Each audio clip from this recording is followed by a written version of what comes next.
Upon arriving, he narrated the ordeal to the chief priest. The chief priest picked up the child and, upon examining him, presented him to the gods. He affirmed that this was indeed their child, destined to become a full-grown adult before the week's end. Once upon a time, in a beautiful community nestled within a serene environment, lived a man named Tai. He was a renowned farmer in the village, known for his adept skills. Often, he would venture into the forest for hunting expeditions, returning with impressive kills to sustain his livelihood. Tai was married to Yi, a beautiful and industrious trader. As a newly married couple, Tai and Yi were just beginning their journey together. A few months into their marriage, Yi started feeling unwell and had to be hospitalized. To their delight, it was discovered that her illness was not a cause for concern, but rather the news of her pregnancy. Tyro and Yi were overjoyed, eagerly anticipating the arrival of their new child. Wherever she went, Yi sought advice and began preparations to welcome their bundle of joy. The baby developed swiftly and healthily.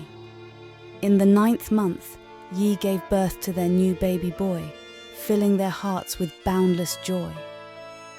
The newborn bore a striking resemblance to Tyro, with many remarking on how much he resembled his great-grandfather. They decided to name him after the great-grandfather, ensuring his legacy would continue. After an emotionally charged day, and amidst the baby's cries, they retired to bed. Upon awakening the next day, Yi couldn't find their baby in the crib. Instead, she found a toddler crawling about. Confused, Yi searched for her child, assuming her husband had taken him to be presented to the gods. She expected him to return soon so she could feed her baby, as her breast had filled with milk. The toddler seemed oddly familiar to Yi as she picked him up, noticing he shared the same features as their child, including a tribal slash on his face. When Tai returned home and inquired about his son, Wai explained that she thought he had taken him for the presentation to the deities. She then recounted waking up and finding neither Tai nor the baby in bed, only to discover the toddler. She had to feed him as he was hungry, but she didn't know who had left him there. Tai, upon looking at the child, recognized him as their baby, now inexplicably grown. Astonished, he exclaimed, "This is..." When Yi asked for clarification, he urged her to hurry and get dressed, as they needed to visit the oracle. Without delay, Yi followed the instructions and they set off with the child to visit the oracle. Upon arrival, they recounted the ordeal to the chief priest, who then examined the child and presented him to the gods. He declared that this was indeed their child, who would grow into an adult within the next week. He revealed that the child was their late great-grandfather, whose life had been cut short. He had returned to fulfill his unfinished mission on Earth, warning them of the challenges ahead. Tayo and Wai felt a chill run down their spines, as they had never expected such news from the High Chief Priest. The Chief Priest cautioned them not to divulge this information to anyone and advised them to keep it a secret. They were instructed to return home and observe how events unfolded. Wai and Tayo pondered how to conceal such a secret, considering everyone knew they had recently had a baby. They questioned why they had to endure such pain. Despite their anguish, they decided to follow the chief priest's instructions and keep the matter to themselves. The next day, their baby had already aged into a 2-year-old child, speaking maturely. He inquired about their farmlands, which ones had been sold and which remained. He recounted details of his past life, leaving them slightly frightened. Despite people still visiting to see the child, they made excuses, claiming he was asleep. "He doesn't like noise." Everyone said they understood and would try to visit later, hopefully. However, whispers had already started circulating as no one had seen their baby and wondered if they truly had a child or whether something awful had happened to him. Yet no one could get to the bottom of the issue. Days passed, and the child kept growing, becoming more astute and expressing a desire to go out. However, they did not want him to, so as not to draw attention to themselves before people realized what was happening. One day, Yi woke up as a teenager. These transformations were already making the couple scared, and they wondered how long they could cope. A nosy neighbor, Abimbola, came around while Yi was in the backyard spreading her already washed clothing.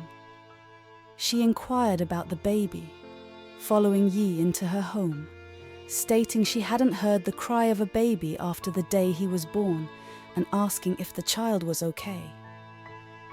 Yi responded affirmatively, saying her son was fine. In that moment, Sean came out and said, "Mum, I'm hungry." Taking her aback, Abimbola remarked, "I didn't know you had a grown child."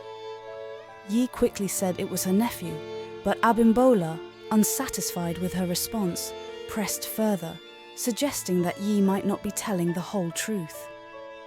Abimbola then said that this child looked so much like her husband Chu. That is there something she doesn't know that she can confide in her, that no one will know? Yi said no, that there is nothing wrong. Abimbola asked, "You're sure your sister did not have a child with your husband long ago and has come to return the child back?"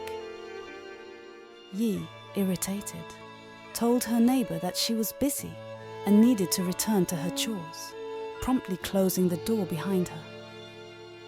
Her neighbor left, muttering words under her breath. When Tio returned home from work, Yi relayed the day's events to him, prompting laughter and a comment about Abimbola's penchant for concocting wild theories. He advised Yi to be more cautious in the future. She continued to grow until he reached his full height as an adult. 10 days after his birth, he took on the full appearance and features of the man he used to be. He then bid his parents farewell, stating he would return when his mission was complete to explain everything. Yi, looking at her grandson, said, "You have grown to be a big man. I am proud of you," hugged both Tayo and Waiwai, and left. Tai and Yi hugged each other as they cried, now understanding that the joy they once had in expecting a new child was gone, as they were now childless. The couple struggled through their days, wondering how they would cope, while people kept inquiring about their baby, leaving them running out of excuses to offer. A week later, they received a summons from the chief of their community. Reports had reached him that no one had seen their baby since the day after he was born, and they were summoned to clear their names to ensure they had not used their child for ritual purposes. They received the news with panic and wondered what they would do. They couldn't divulge what the chief priest of the oracle had told them, so they began to think of what to say and decided on their course of action. The next day, they stood before the people of their land, and when they asked about their baby, they said he was gone. The assembly asked in unison, "Gone? Gone where?" But they remained silent. The chief of their land declared that this matter had to be presented before their king, and so the matter was escalated. The king, upon hearing their story, asked them the same question, and they provided the same reply. Abimbola, their neighbor standing in the crowd, accused them. "I knew it! I knew you had used your baby for rituals. You think you can deceive us." The king, taking the matter seriously, ordered them to be locked up and gave them 3 days to confess, or else they would be executed. The crowd cheered, agreeing with the decision, and Tai and Wai were taken away. Yi wept, questioning what she had done to deserve this, while Tai apologized, regretting that he had brought such pain upon her. She replied, bewildered at how any of this could be his fault, and expressed hope for a miracle, though she feared it might be too late. The third day arrived swiftly, and by noon they were brought out for questioning. This time, the chief priest was present. When asked again about their baby, they reiterated their previous statement that he was gone. Just as the king was about to order the execution, the chief priest intervened, ordering a halt and informing the king that what they had said was the truth, and that everything would make sense soon. Reluctant to defy the gods, the king ordered their release. They returned home to find Cheon waiting for them. They embraced him, inquiring where he had been. He explained that his mission was complete, and that he had to embark on a journey of no return. Finally finding rest, he handed them a rusted bag covered in dirt, indicating it had been hidden for a very long time. Curious, they asked what it contained. Shon revealed that he had died in his past life protecting this treasure. Upon opening the bag, they discovered numerous precious stones and were astounded. Tiu asked his grandfather to glorify. Shon recounted that years ago, filled with joy on the day his wife had given birth to their son, he had gone hunting in the forest. There, he stumbled upon something and, prompted by a voice, dug up the spot, finding the treasure. Unsure of its origin, he decided to bury it on his land. Worried yet unable to confide in his wife due to her preoccupation with their newborn, he confided in a friend who inquired about the treasure's location. Feeling uneasy, Shon lied about the location, and when his friend attempted to follow him home, he turned on him, stabbing him and leaving him to die. Shon's spirit had been restless, unwilling to let his descendants suffer when he knew of the wealth that could benefit them, leading him to seize the opportunity to return to life through his birth. The revelations left them in shock. Tu inquired about the friend's identity, and Shon disclosed that upon visiting his house, his friend, struck by the sight of him, died of a heart attack. Shon bid them farewell, advising them to keep the treasure secret and to be wary of whom they trusted, with heavy hearts. They watched him leave, then went to secure their newfound wealth. From that point on, they lived a life of luxury, though rumors persisted about their sudden fortune and whether they had indeed used their baby for ritualistic purposes. Yi later became pregnant again and gave birth to a beautiful son who stayed with them, growing normally.